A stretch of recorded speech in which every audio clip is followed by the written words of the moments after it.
Boa noite, irmãos e irmãs. Boa noite. Uma vez mais, o Senhor nos dá a oportunidade de estarmos reunidos no nome dEle. Foi Ele mesmo quem instituiu esse momento. E por que o Senhor Jesus instituiu esse momento? Porque é a alegria dEle dar-se a si mesmo a cada um de nós. Irmãos, o nosso Senhor se alegra, é a alegria dEle dar-se a cada um de nós. Então, o momento central de todas as vezes que nós nos reunimos para partir o pão, não é a exposição da palavra, ainda que ela tenha o seu lugar, a sua importância, mas esse não é o foco. Não é todo o ambiente, toda a nossa preparação. O foco central é a mesa. É o momento em que nós ingerimos o pão e o vinho. Materialmente é pão e vinho, mas espiritualmente é a carne e o sangue do nosso Senhor. Por que Ele instituiu esse momento? Porque Ele deseja, Ele ama, Ele tem prazer em dar-se a si mesmo a cada um de nós. Que privilegiado nós somos, não é? Quando nós participamos dessa mesa, a nossa aliança com o Senhor Jesus é renovada. O nosso pacto com Ele é renovado. É um momento tão simples, mas nesse exato momento nós estamos sendo assistidos por anjos, por demônios, por principados, por potestades, pelo próprio Deus, e nós estamos testemunhando que nós pertencemos a esse maravilhoso Senhor. Ele é nosso e nós somos dele. Amém? Senhor, realmente que privilégio, que honra, que glória, Senhor, é esse momento. Nós te agradecemos, Senhor Jesus, porque quando o Senhor disse, quando o Senhor prometeu, eu edificarei a minha igreja.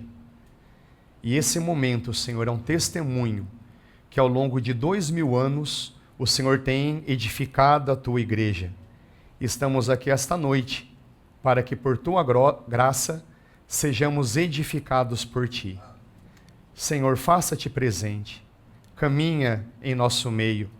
Desde já, Senhor, nós abençoamos em teu nome esse pão e esse vinho, porque quando participamos com fé, estamos ingerindo por graça, Senhor, a tua carne e o teu sangue. E segundo as tuas palavras, quem assim o faz, tem a vida eterna. E temos a vida eterna por tua graça. Nós te agradecemos por esse momento bendito, Senhor. Amém. Amém. Vamos abrir as nossas Bíblias em Atos, capítulo 20.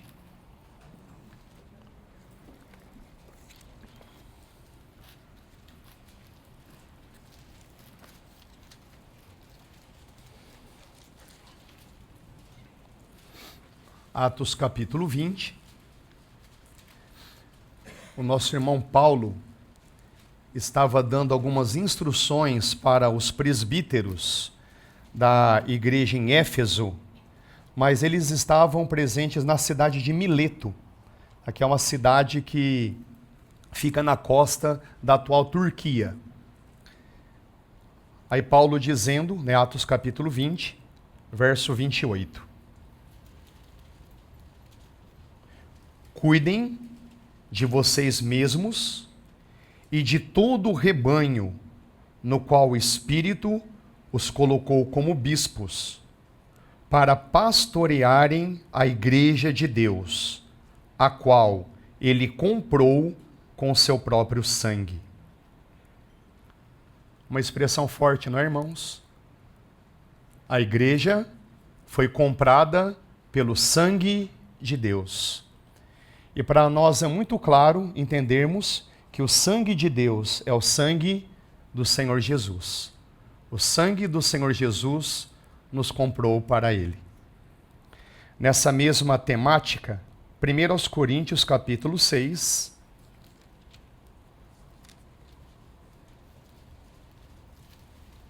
Primeira carta de Paulo aos Coríntios, no capítulo 6, verso 19.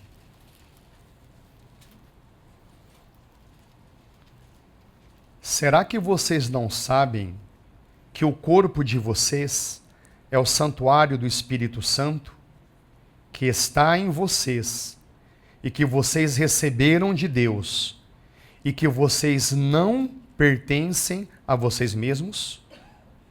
Porque vocês foram comprados por preço. Agora, pois, glorifiquem a Deus no corpo de vocês. Nós não pertencemos a nós mesmos, porque nós somos comprados por preço. Segundo Atos capítulo 20, verso 28, que preço foi esse? Foi o sangue do próprio Deus. Ele nos comprou. E nós agora pertencemos a Ele. Nós somos propriedades dele. Então, por isso, nós somos convocados a glorificar Deus nos nossos corpos. Primeira carta de Pedro, capítulo 1.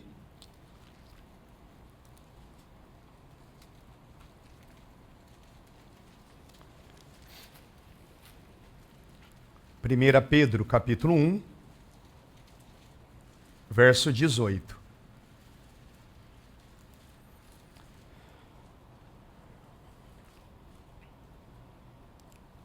Sabendo que não foi mediante coisas perecíveis, como prata ou ouro, que vocês foram resgatados, que vocês foram comprados da vida inútil que os seus pais lhe legaram, mas pelo precioso sangue de Cristo, como de um cordeiro, sem defeito e sem mácula. Mais uma vez, reforçando a verdade que queremos aqui expor.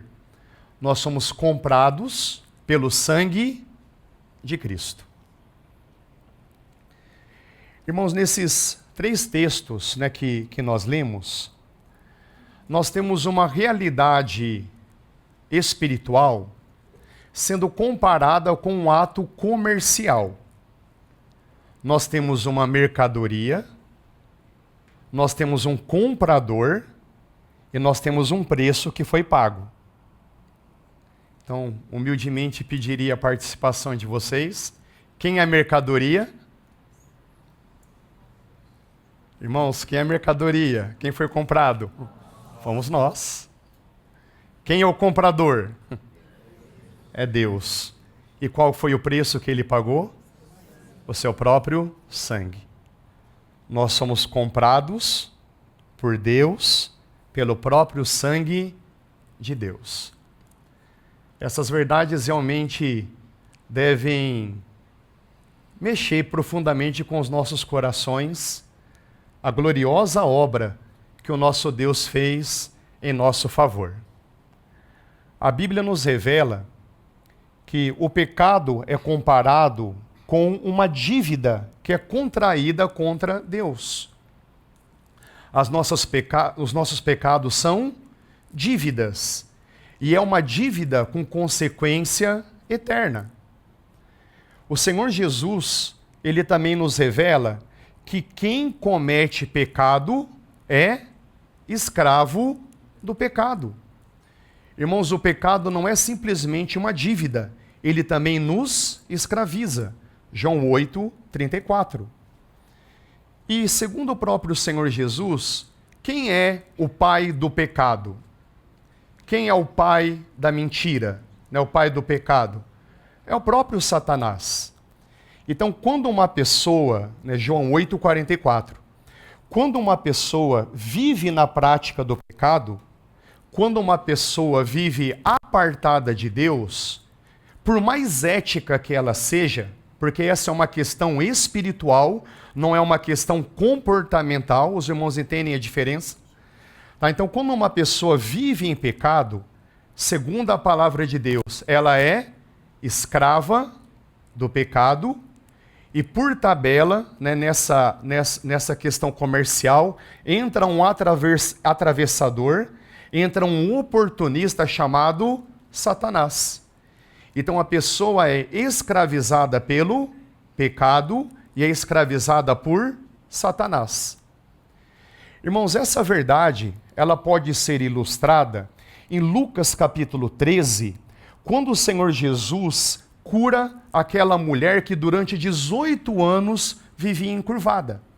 Os irmãos lembram desse episódio? Lucas capítulo 13. O Senhor Jesus, ele é muito claro quando ele cura, essa mulher. Ele é muito claro, para aqueles que o estavam ouvindo. Olha, durante 18 anos, essa mulher vivia escravizada por Satanás. O pecado abre brechas para o inimigo. E se o nosso inimigo encontrar brechas em nossas vidas, ele sempre vai aproveitar a oportunidade. E ele realmente escraviza. Então o Senhor Jesus cura aquela mulher e ela é endireitada.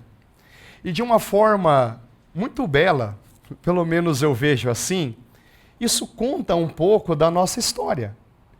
Quando uma pessoa vive no seu pecado, apartada de Deus, escrava do pecado, escrava do inimigo, é uma pessoa que vive encurvada diante de Satanás.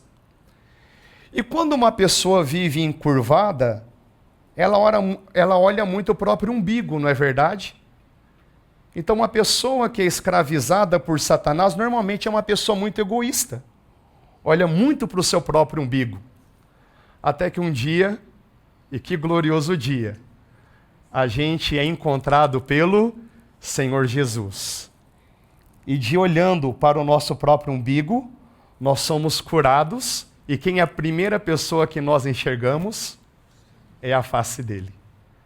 Bendito seja o Senhor Jesus.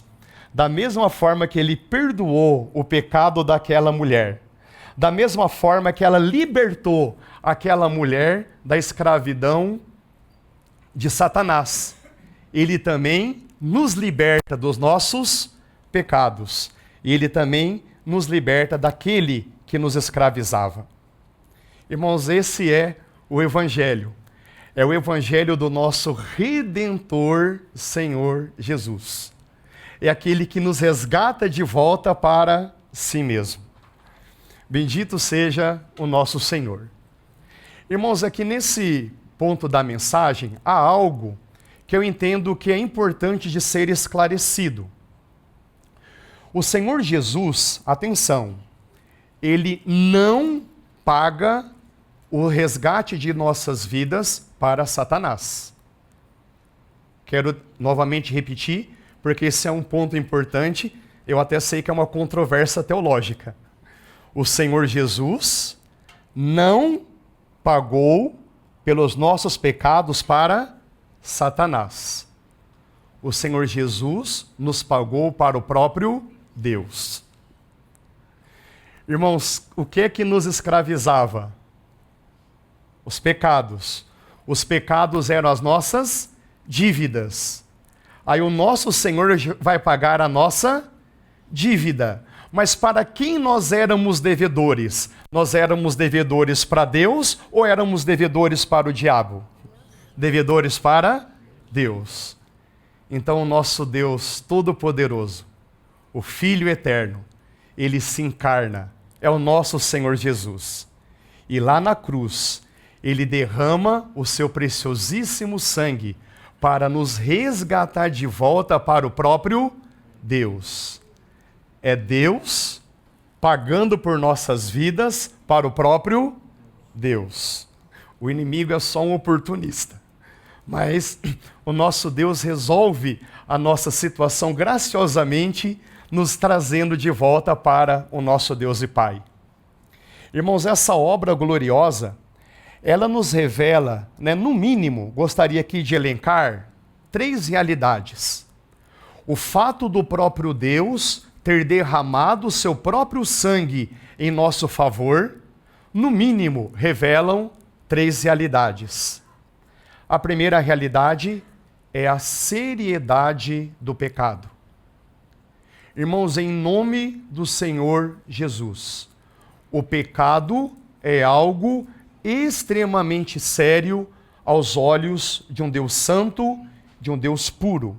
O pecado ofende a Deus. O pecado é tão sério que foi necessário o sangue do próprio Deus para resolver o problema do pecado. Então, a obra gloriosa da cruz, nesse primeiro ponto, revela a seriedade do pecado. Um segundo ponto. A obra da cruz revela a nossa importância para Deus. Irmãos, o nosso Deus derramou o seu próprio sangue em nosso favor, por que motivo? Porque todos nós somos preciosos para Ele. Irmãos, em nome do Senhor Jesus, que o Espírito Santo realmente faça essas verdades queimar em nossos corações. Nós somos preciosos para Deus. Nós somos tão preciosos, tão importantes, que o próprio Deus derrama o seu próprio sangue em nosso favor. Amém? O pecado é algo sério. Nós somos importantes para Deus.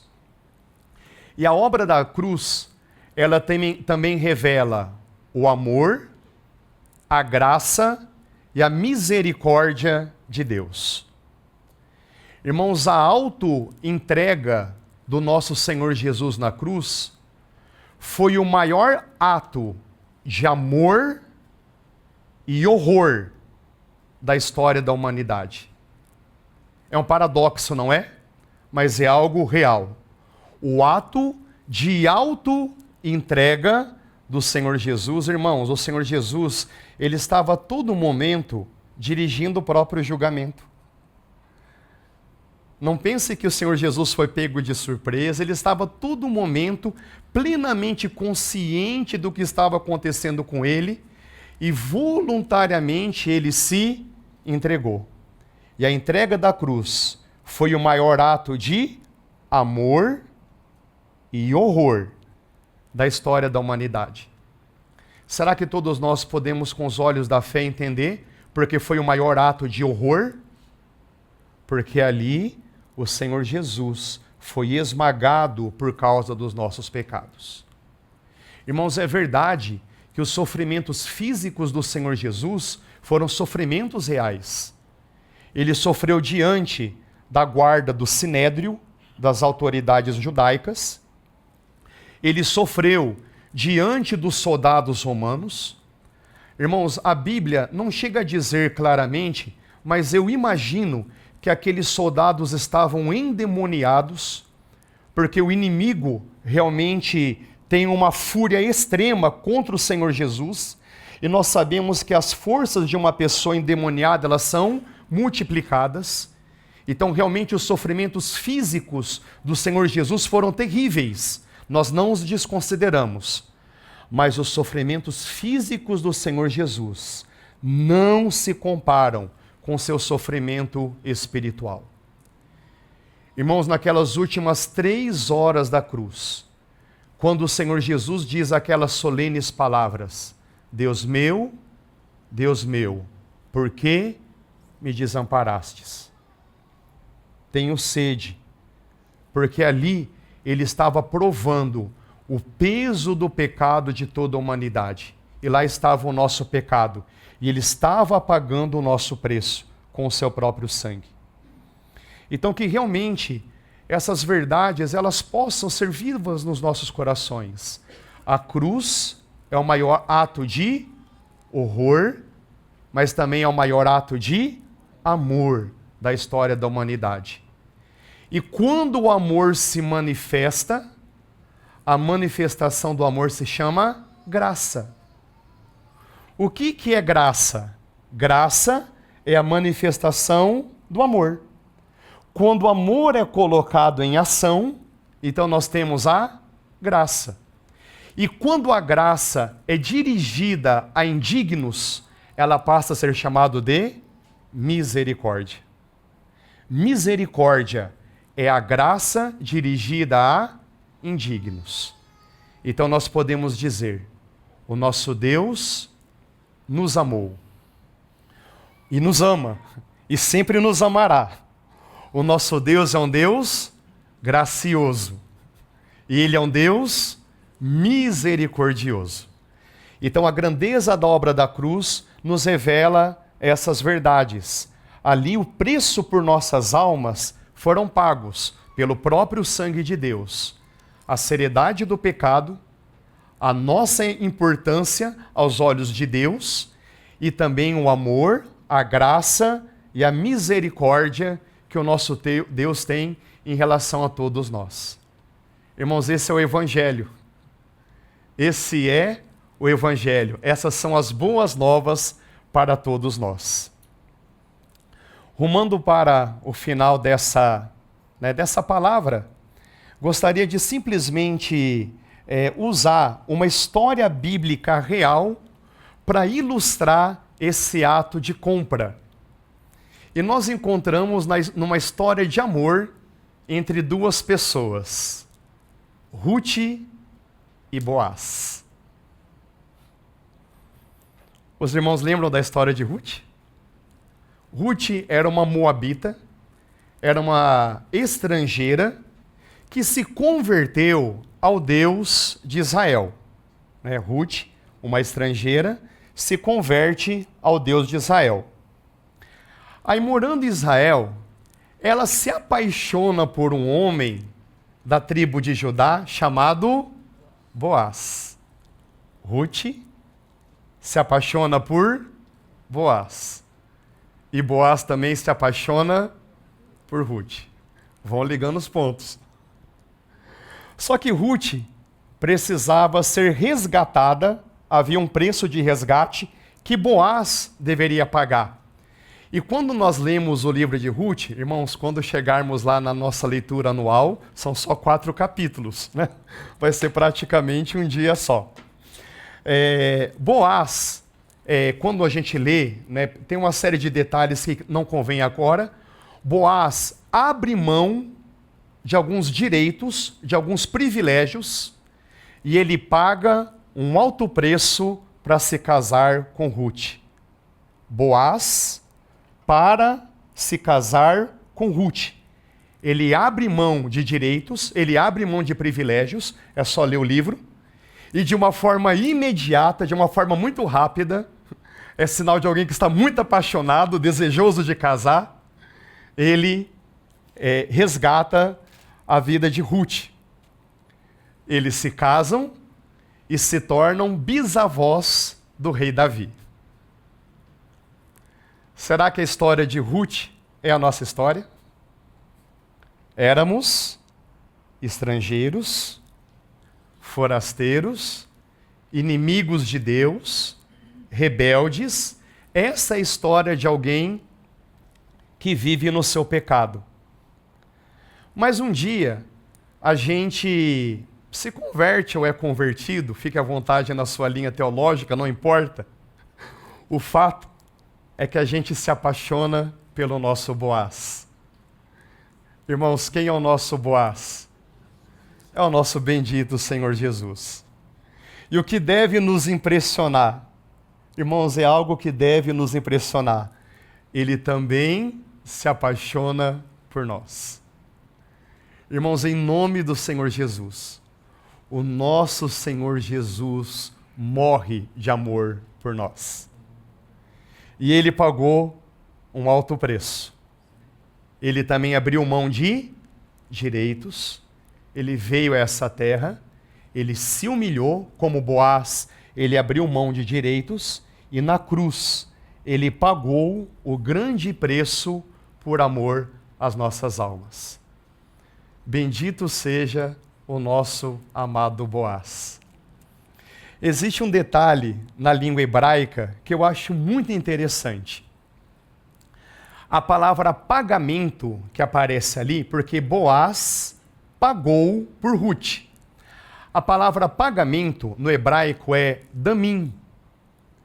E damim é o plural de dan.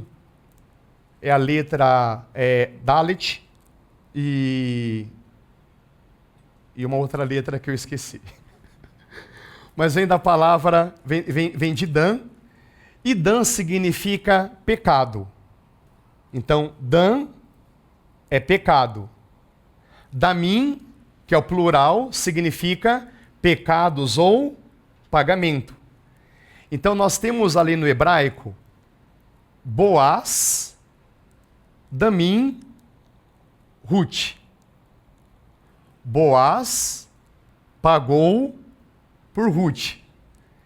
E nós podemos, então, com alguma ousadia dizer Jesus, Dan, Damim, a igreja. Jesus, com seu próprio sangue, pagou pela igreja.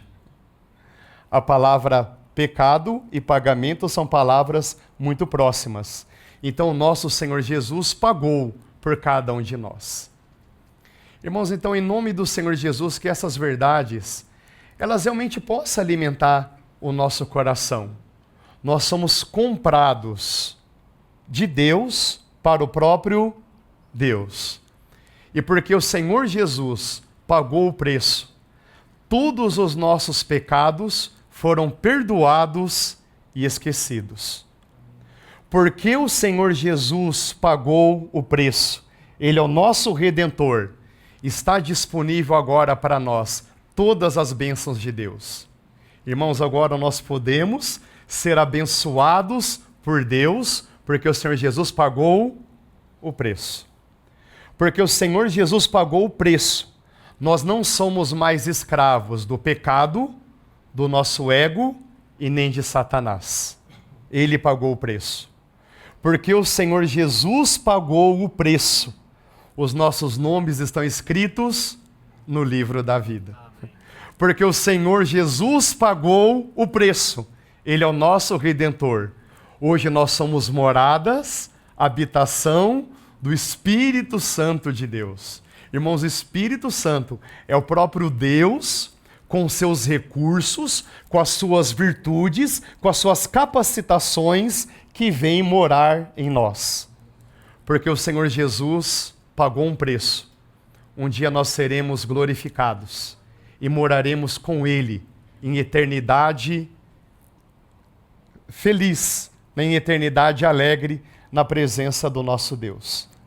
Então que esse momento seja marcado por essa gratidão. Muito obrigado, ó nosso bendito Boaz. O Senhor pagou o preço, e o preço foi o teu sangue, para que eu desfrutasse de tantos benefícios. Amém.